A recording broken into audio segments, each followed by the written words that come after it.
Breaking news. এবারে তালেবানকে কড়া হুঁশিয়ারি দিলেন আমেরিকান প্রেসিডেন্ট ডোনাল্ড ট্রাম্প। তিনি বলেছেন, বাগরাম এয়ারবেস ফেরত না দিলে খারাপ কিছু ঘটবে।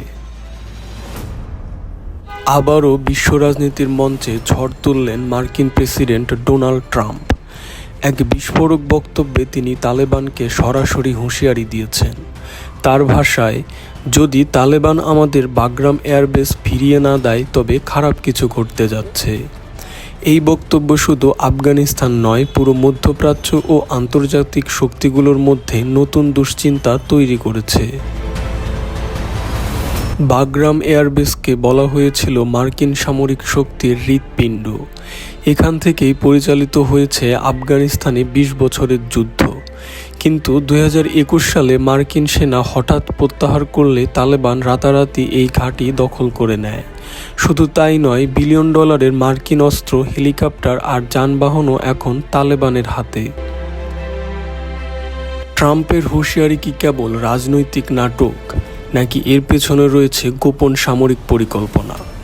কারণ এই বাগরাম এয়ারবেস কেবল একটি ঘাঁটি নয়, এটি মধ্য এশিয়ার পাওয়ার গেমের চাবিকাঠি। চলুন দেখি এর সম্ভাব্য প্রভাব কি হতে পারে। আফগানিস্তানের নতুন মার্কিন চাপ তালেবান শাসনের ভিতর বিভক্ত তৈরি করতে পারে। এছাড়াও চীন ও রাশিয়ার জন্য এটি বড় হুমকি, কারণ তারা ইতিমধ্যেই আফগানিস্তানের সঙ্গে সম্পর্ক গড়েছে এবং আফগানিস্তানে তাদের বিলিয়ন ডলারের ইনভেস্টমেন্ট রয়েছে। পাকিস্তান ও ইরান দুজনেই চিন্তিত, কারণ মার্কিন তালেবান সংঘাত হলে আঘাত আসতে পারে তাদের দিকেও।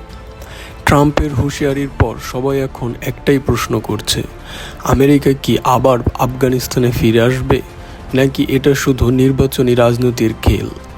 উত্তরটা এখনও অজানা, তবে একটি বিষয় নিশ্চিত, বাগরাম এয়ারবেস নিয়ে এই লড়াই কেবল আফগানিস্তান নয়, পুরো বিশ্বের ক্ষমতার ভারসাম্য বদলে দিতে পারে।